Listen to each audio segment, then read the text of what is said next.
Fortunately, most of the Cardinals who are supposed to catch the ball for a living did so well last night. Marvin Harrison Jr.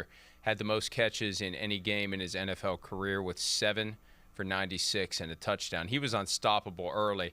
And early, it sure looked like and felt like someone had read the article on ESPN.com with the comments from Marvin's dad, who never talks. Marvin Harrison Sr. never talks. And that article was scorched earth on the Cardinals offense without naming names, without being specific. But, man, it was clear he's not happy with the Arizona offense that his son is part of. And he said, if I was in that offense in my prime, Canton would call and say, send back the gold jacket.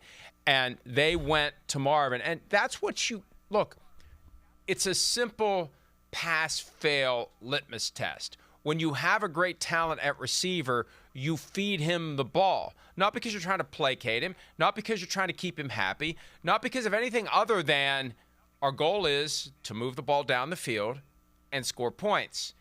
And what are our options for doing that?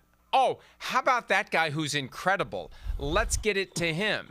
And that's what always confounds me, whether it was when George Pickens was in Pittsburgh, DK Metcalf was in Seattle. You see a great weapon that doesn't get used the way that it should.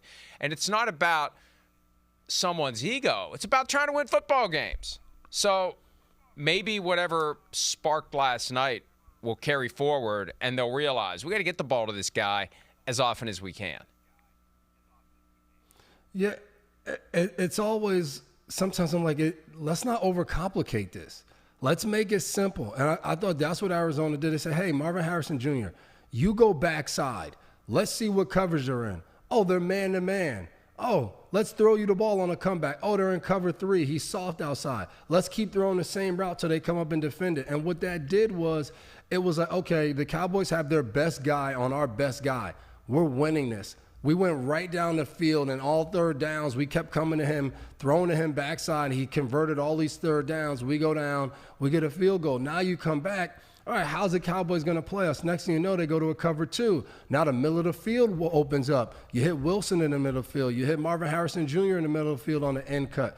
All of those things started opening up. Their offense before was just too reliant on Trey McBride having to get open and make a play everywhere he was at. And I think a part of that, like you just mentioned the article, I think it was also the bye week, having time to go back and say, all right, we have some extra time, and say, this is what we have. This is what it looks like. Oh, man, like, why are we not throwing to this guy? I think sometimes you get in the middle of a season, a guy has a few drops, or the coverage shows that they're going to, have a guy over top, or they're rotating to him, and you're like, man, that's what we're seeing all year. And then you get to actually go back and break down not just one game, but you get to break down game after game after game, and now you're looking and you're like, man, all right, we just watched 560 reps.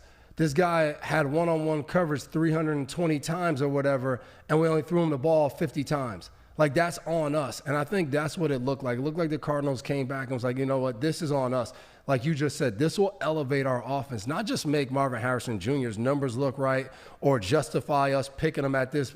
This will make us a better team. And I thought it did. We saw it show up. They were able to not only build and get a lead, they were able to continue to play at a high level, so it didn't rely so much on being perfect in the fourth quarter, because they were able to go and make play after play. They were able to open the half and go down there and get another touchdown.